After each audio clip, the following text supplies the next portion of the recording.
প্রিয় দর্শক, স্বাগত জানাচ্ছি সারাদিনের সংবাদে প্রতিদিনের আয়োজন রাত 11টার শীর্ষ সংবাদে। সারা বিশ্বের গুরুত্বপূর্ণ সব সংবাদের শিরোনাম জেনে নিন শুরুতেই। নির্বাচনে আসছে ৩৩০ আন্তর্জাতিক পর্যবেক্ষক। অন্যদিকে বাংলাদেশের সুষ্ঠু নির্বাচন করতে মার্কিন কংগ্রেসম্যানদের চিঠি। ইসিতে অনলাইনে কার্ড আবেদন, 14,000 সাংবাদিকের তথ্য ফাঁস।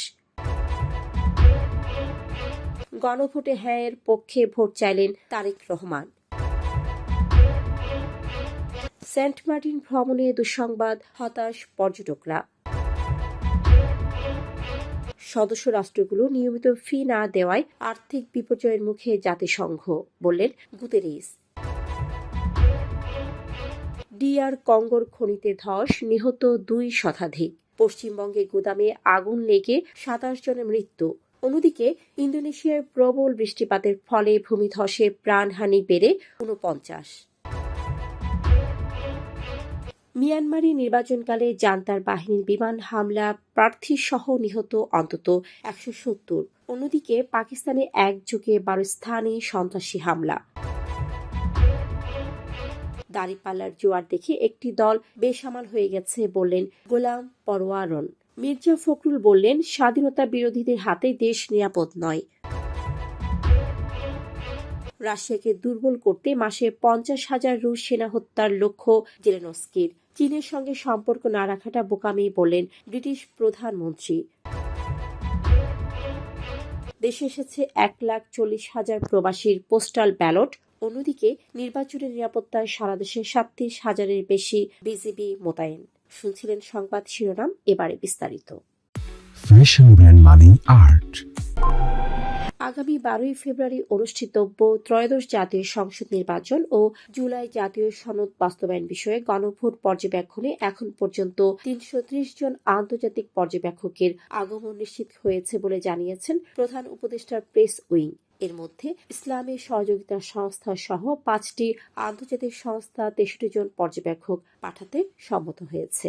এছাড়া ইউরোপীয় ইউনিয়ন, 16টি দেশ ও বিভিন্ন আন্তর্জাতিক সংস্থার সঙ্গে যুক্ত 32 জন ব্যক্তি পর্যবেক্ষক হিসেবে অংশ নেবেন। এদিকে 2 মার্কিন সিনিয়র কংগ্রেসম্যান জো উইলসন ও নাইল পাও আগামী 12 ফেব্রুয়ারির সাধারণ নির্বাচন ও গণভোট অবাধ, সুষ্ঠু ও নিরাপদ করতে মার্কিন ককাসের ডেপুটি প্রধান মার্ক রুবিওকে চিঠি দিয়েছেন এবং যুক্তরাষ্ট্রের পররাষ্ট্র দপ্তরের সক্রিয় ভূমিকা কামনা করেছেন। ত্রয়োদশ জাতীয় সংসদ নির্বাচন ও গণভোট সামনে রেখে সাংবাদিক ও পর্যবেক্ষকদের কার্ড প্রদানে পরিবর্তন আনে ইসি। প্রথমবার সাংবাদিকদের কার্ড ও গাড়ির স্টিকার পেতে অনলাইনে আবেদন বাধ্যতামূলক করা হলেও সাংবাদিকদের প্রতিবাদের মুখে গত বৃহস্পতিবার এই সিদ্ধান্ত থেকে সরে আসে ইসি। এর আগেই নির্বাচন কাভারের জন্য 14,000 সাংবাদিক আবেদন করেন, যাদের তথ্য ইসি নির্দিষ্ট ওয়েবসাইট থেকে ফাঁস হয়। এ ঘটনায় দুঃখ প্রকাশ করে reporters forum for election and ডেমোক্রেসির সভাপতি ও দৈনিক যুগান্তরের বিশেষ প্রতিনিধি কাজী জেবেল বলেন, সাংবাদিকদের মতামত ছাড়াই অনলাইন পদ্ধতি চূড়ান্ত করা হয়েছে এবং এর কারিগরি ও নিরাপত্তা সনদও দেওয়া হয়নি। আগামী জাতীয় সংসদ নির্বাচনে ধানের শীষে ভোট দেওয়ার পাশাপাশি গণভোটে হ্যাঁ ভোটের আহ্বান জানিয়েছেন বিএনপির চেয়ারম্যান তারেক রহমান। শুক্রবার রাতে রংপুরের কালেক্টরেট ঈদগাঁও মাঠে বিভাগীয় নির্বাচনী জনসভায় তিনি এই আহ্বান জানান। তিনি বলেন, আবু সাইদ ও ওয়াসিম সহ প্রায় 1400 শহীদের রক্তে রঞ্জিত রংপুরের মাটিতে জুলাই সনদ রক্ষা করার নৈতিক দায়িত্ব। তাই ভোটারদের ভোট থেকে ভোট কেন্দ্রে গিয়ে ধানের শীষে ভোট ও গণভোটে হ্যাঁ ভোট দেওয়ার আহ্বান জানান তিনি।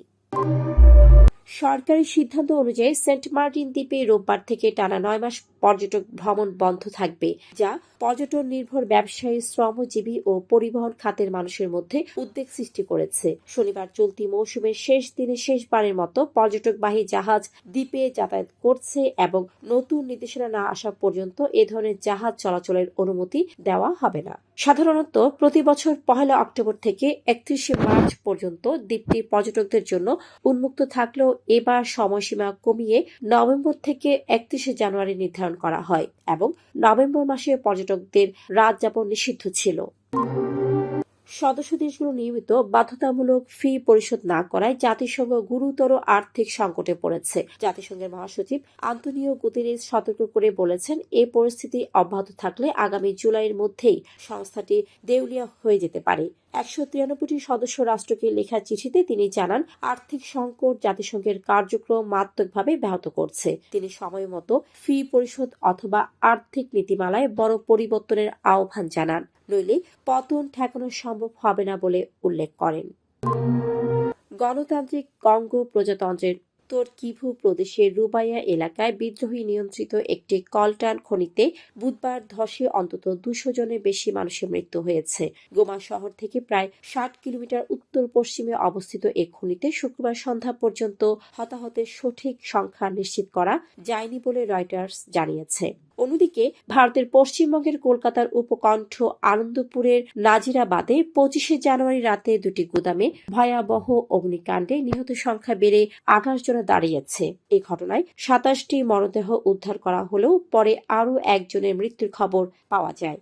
এছাড়া ইন্দোনেশিয়ার পশ্চিম জাভা প্রদেশে গত 24শে জানুয়ারি ভারী বৃষ্টির কারণে বান্দুং বারাতের পাশের লাঙ্গু গ্রামে ভূমিধসে নিহতের সংখ্যা বেড়ে 49 জনে দাঁড়িয়েছে বলে শনিবার বাসারনাস নিশ্চিত করেছে।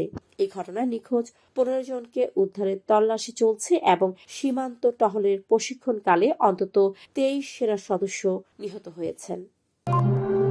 মিয়ানমারের সামরিক জান্তা সমর্থিত বিতর্কিত জাতীয় নির্বাচনের ভোট চলাকালে বিমান বাহিনীর অভিযানে অন্তত 170 জন নিহত হয়েছেন। 2021 সালের অভ্যুত্থানের 5 বছর পর আয়োজিত এই নির্বাচন ঘিরে বিদ্রোহী অধ্যুষিত এলাকায় ব্যাপক সহিংসতা চালানো হয়। জাতিসংঘের মানবাধিকার হাই কমিশন শনিবার জানায়, গত 28 ডিসেম্বর থেকে 25শে জানুয়ারি পর্যন্ত 3 ধাপে চলা নির্বাচনের সময় মিয়ানমারে অন্তত 508টি ছোট বড় বিমান হামলা চালানো হয়েছে। অন্যদিকে পাকিস্তানের বেলুচিস্তান প্রদেশে 12টি স্থানে একযোগে সন্ত্রাসী হামলায় নিরাপত্তা বাহিনীর অন্তত 10 সদস্য নিহত হন।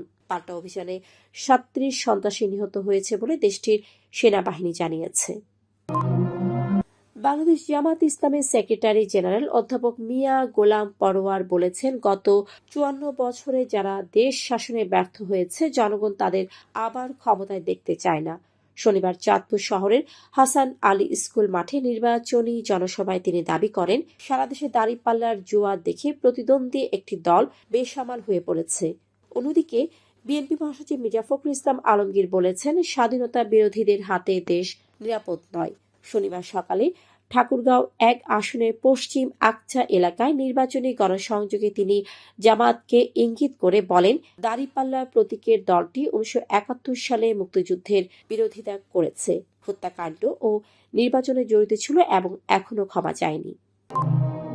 ইউক্রেন যুদ্ধের অচলাবস্থা ভাঙতে ও আলোচনায় রাশিয়াকে দুর্বল করতে প্রেসিডেন্ট ভলোদিমির জেলেনস্কি নতুন আক্রমণাত্মক রণকৌশল ঘোষণা করেছেন।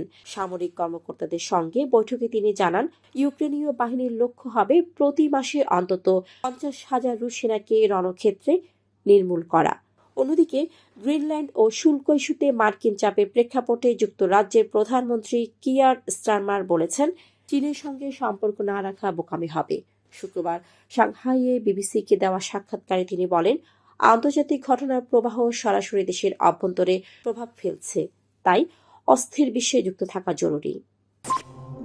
ত্রয়োদশ জাতীয় সংসদ নির্বাচন ও গণভোটে প্রবাসীরা পোস্টাল ভোট বিডি অ্যাপের মাধ্যমে নিবন্ধন করে ব্যালট পাঠানো শুরু করেছে। এখন পর্যন্ত 1,39,763 ব্যালট বাংলাদেশে এসেছে। মোট 7,66,862 ব্যালট পেপার পাঠানো হয়েছে, যার মধ্যে 5,16,007 প্রবাসী নিয়েছেন এবং 4,54,587 ভোট দিয়েছেন। ভোট শেষে 4,06,564 ব্যালট পোস্ট অফিস বা ডাক বাক্সে জমা হয়েছে, জানিয়েছেন ওসিবি এসডিআই প্রকল্পের টিম লিডার সালিম আহমেদ খান। এদিকে আইন শৃঙ্খলা নিয়ন্ত্রণে BGB Dhaka sector commander colonel S M. Abul Ehsan বলেছেন, বিজিবি কোনো লেথাল ওয়েপন ব্যবহার করবে না। 4,427 কিলোমিটার সীমান্তে সুরক্ষা নিশ্চিত করতে সারা দেশে 37,000-এর বেশি বিজিবি সদস্য মোতায়েন থাকবে। কুইক রেসপন্স ফোর্স এবং হেলিকপ্টার ইউনিট সর্বদা প্রস্তুত থাকবে। সুপ্রিয় দর্শক, এতক্ষণ আমাদের সাথে থাকার জন্য ধন্যবাদ। প্রতি মুহূর্তে দেশ বিদেশের গুরুত্বপূর্ণ সব সংবাদ জানতে ভিজিট করুন www.saradinersongбад.com। Fashion brand Mali Art. Men's, ladies, and kids wear.